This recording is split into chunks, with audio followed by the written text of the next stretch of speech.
thank you for allowing me to be part of this worthy cause, CRF, dedicated to giving young Americans a true understanding of what it means to be a citizen, what it takes to be a productive citizen in our vibrant and raucous democracy. Civics, it's basic, the study of the rights and duties of citizens and of how government works. I looked it up online. But you know, when you look up something online, sometimes you find information that you weren't seeking. Well, right next to the definition, it says popularity, bottom 50%. Civics is one of the least inquired about words in the entire dictionary. You know what else is down there? Vote. Two of the least popular words in the English language, civics and vote. They're down there with aardvark. I think the mission of the Constitutional Rights Foundation is needed more now than ever in its history. When I hear members of Congress refuse to negotiate, refuse to compromise, refuse to budge, saying, well, that's why my constituents sent me here. Well, I think, just look across the aisle. The folks on the other side could be saying the same thing, and what does that get us?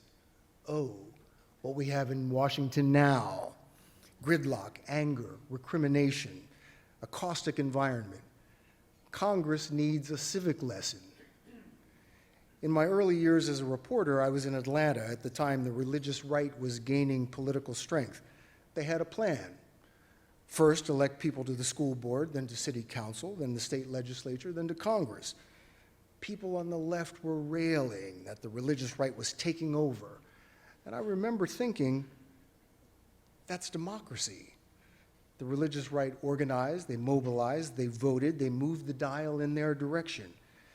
If you on the other side don't like it, organize, mobilize, and win enough votes to move the dial in your direction. It's civics, it's basic. When I see young people today so passionate about this election, about Black Lives Matter, about income inequality, about gender and transgender equality, I applaud their passion. But when I hear some of them say that if a candidate doesn't check all the boxes, doesn't say everything they want to hear, that they're not going to vote, it's disheartening. People died so I could have the right to vote. We need a national civic lesson. Back in the 90s, this country was caught in the thrall of a social volcano, a train wreck, a high wire act, the confluence of celebrity, the law, the media. It was called the O.J. Simpson trial. I covered it, and I think some of you in here probably did too. It was the first reality TV show. We couldn't stop watching. And who would have imagined that anything could top, or should I say trump, that? But here we are. The tone and the coverage of the current campaign is disappointing, disheartening. But if I'm disheartened, it's on the micro level. When I step back and look at the big picture, I'm an optimist. I believe in us, in we the people. I believe we can get it right. After all, when the U.S. Constitution was written in 1787, I wasn't included in we the people. Today we have a black president. Now I know that not everybody in this vast land thinks that's a great thing. That's their right. But the fact that we were able to get over that hurdle, it says a lot about us, about our capacity to change. I first realized that I believed in the ability of we the people to govern ourselves back when I was a graduate student. I had a semester abroad in Liberia, West Africa, and it was before that country was torn apart by civil war. I was researching rubber plantation workers' efforts to organize, and I was interviewing Liberia's Minister of Labor. This was the summer of 1974 when Watergate was roiling. And the labor minister asked, "What will your president do?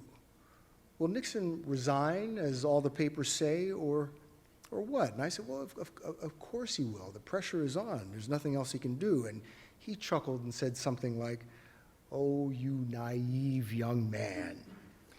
Nixon is the most powerful man on earth. Do you really think he's going to give up that power willingly? Mark my word," he said. "Before he will do that, he'll declare martial law. Americans will wake up some morning very soon to find tanks and troops in the streets of your major cities. He'll never step down." And he said it with such certainty. I bristled. Here I was, some 20-year-old, arguing with a government minister about the age that I am now, about American civics. When Nixon did step down, and there was a peaceful transfer of power, I wanted to, but never had the chance to run back to that minister's office and say, "See, I told you. That's how we Americans roll. I believed in us. I still do." And it's not some naive belief. It comes from having spent 6 decades on this earth and in this planet. You can learn a lot in that time. As a reporter, I have been to every continent but Antarctica, every state but North Dakota, and I still hope to get to both places. I saw the Space Shuttle Challenger explode. I watched the People's Liberation Army crush the student pro-democracy movement on Tiananmen Square. I saw Nelson Mandela take the oath of office as the first black president of South Africa, and I witnessed his funeral. I spent nights with homeless people on the streets of LA, days with troops, US troops in Kabul, Afghanistan, and months on presidential campaigns. I've seen humans at our best and at our worst, and I must admit that when I look around at what's going on in the world and in the country, sometimes it's hard to stay an optimist. In just the 2 years that I've been at 60 Minutes, I've covered a number of stories that might dishearten any of us. I reported on the Cleveland Police Department facing a community irate over the killing of 12-year-old Tamir Rice, shot by a policeman less than 2 seconds after the officer and his partner rode up on the youngster playing with a toy gun. I did a story about U.S. states scrambling to get their hands on the dwindling supply of lethal drugs used in executions. Some states have resorted to making their own concoctions, which have led to botched and, in some cases, excruciatingly long executions. I reported on how pain pill addiction has morphed into a full-blown heroin epidemic in suburban and small-town America. I reported on America's overcrowded prisons and astonishing incarceration rate. We're 5% of the world's population, yet we imprison a quarter of the world's inmates. I did a story about Glenn Ford, a man who served 30 years in prison in Louisiana for a murder he did not commit. When he was exonerated, he got a pat on the back and a $20 gift card. He bought a plate of chicken and rice and some iced tea. He had $4 left over after 30 years of wrongful imprisonment. He didn't know when he was released that his body was racked with cancer. He died several months later. Yeah, it's hard not to be disheartened. Add to that the state of the industry that employs me, the media. Now, I must admit that I get my back up sometimes when I hear people talk about the media. You do know that covers everything from the National Enquirer and TMZ to the New York Times and The Economist. They're all the media. And take it from somebody on the inside, we're not all pushing one agenda. One thing is certain, the information revolution rages on. 700, 800 channels, 24-hour cable news, the internet, social media, virtual reality, artificial intelligence. What's next? The good news, we have access to more information than ever before in human history. The bad news, we often feel besieged by a barrage of information, the din of ubiquity. In response, many of us just watch or listen or read or surf the media that reinforce our beliefs or confirm our biases. Instead of making us deeper, I fear this flood of information is making us shallower, narrower, and less tolerant. Many of us just throw in the towel. We'd rather be entertained than enlightened. But that, my friends, is unacceptable. As precarious and fast-changing as this world is today, we have to be informed.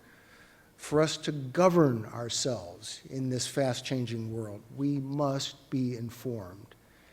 If you think the New York Times is too liberal or Fox News is too conservative, then go seek other sources. They're out there, believe me. I try to get out of my comfort zone as much as possible. I try to read and listen to different points of view, even if they make my blood boil. You should too. It's important to hear what other voices are saying and what your fellow countrymen and women are thinking. We are burdened by too much information in the United States, but I'll take too much information over too little any day, because I have seen when all but one voice is silenced. When I was posted in Asia, my first day in China was the day of the massacre on Tiananmen Square. I landed in Beijing, a city in chaos, on fire, burned out military trucks. The night sky was orange. I saw the People's Liberation Army move in and retake the square. My colleagues shot pictures of students being mowed down. The students would pull us into makeshift clinics to see the wounded, and they would beseech us to tell the world.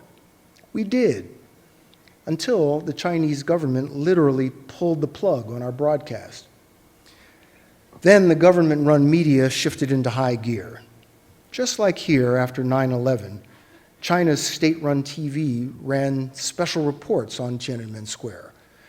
But instead of reporting what we foreign journalists had witnessed with our own eyes and recorded with our cameras, the Chinese government took the very same pictures and told a completely different story. Where we saw students peacefully protesting for democratic reforms, their hopes, their aspirations, their bodies gunned down by their government, Chinese state-run TV told of valiant soldiers suppressing a violent uprising of antisocial hooligans, puppets of the West. The special reports were relentless. The government version of events ran all day, every day for weeks, until even we started to scratch our heads. Did we see what we saw? Today, Tiananmen Square is barely known by Chinese millennials. All they have is some vague notion of an uprising, crushed by the party to maintain social order and tranquility. A few years later, again in China, I was doing a story about a Hong Kong billionaire who was building what he called the New Jersey Turnpike of southern China, linking Hong Kong with Guangzhou, China. He figured if he tied South China to Hong Kong, it would create an economic juggernaut that Beijing couldn't mess with. We sailed up the Pearl River with him to Guangzhou, stopping along the way to see the construction of his highway. That morning in Hong Kong, as I was getting ready, the DJ on English language radio said, "The jury in Simi Valley, California just found the LA police officers not guilty of the beating of Rodney King. Do you believe that?" That was the DJ in Hong Kong. When we got to our hotel in Guangzhou, Los Angeles was in flames. Those deadly riots in reaction to the verdict were beamed live all around the world. I couldn't sit and watch TV as I desperately wanted to do because that night the Communist Party of Guangzhou was throwing a banquet for the Hong Kong billionaire and his American guests. We sat at a huge banquet table, and as is the custom in China, the dinner began with toasts of a powerful liquor called Maltai. We did one toast after another, and after each one, you'd down a shot of Maltai. I think it was about the 10th toast, I could be exaggerating, but I know it was after many, one Guangzhou Communist Party leader stood and said, I have a question for our American guest, Mr. Whitaker. Why, he asked, does your country feel it has the right to tell everyone else in the world how to run their affairs when your second largest city now is engulfed in the flames of a race riot? I don't remember my exact words. I'd had many shots of Mao Tai. But I do remember saying something about our Constitution, that it says, in order to form a more perfect union. We're not perfect, far from it, I told him, but we keep trying. Democracy is messy business, and tonight our mess is playing out on TVs all over the world, even here in China. We're not sweeping it under the rug. We're not hiding our dirty laundry. We hang it out for all to see. And we're not doing this for you. We're doing this for us, so we can see what's wrong. If we can't see what's wrong, we can't fix it. The other day, somebody asked me, why do you do this? 30 years of depressing news? Well, other than that I want to get to Antarctica and North Dakota, it's what I said in China. I'm a journalist. And I'm a journalist to shine the light on what's wrong so we can address it, and shine a light on what's right so we can do more of it, so that this most diverse generation in our history, and we saw some of the kids up here today, and they're just about to take the stage, so that this diverse generation can carry on with this American experiment. We have access to the information we need to govern ourselves wisely. We just have to use it. We have the tools to govern ourselves wisely. Freedom of speech, of assembly, the right to vote. We just have to use them. America is a work in progress. It always is. And we, the people, have the power to shape it. And tonight, I applaud all of you with the Constitutional Rights Foundation for working to make sure successive generations of Americans never lose sight of that. Thank you.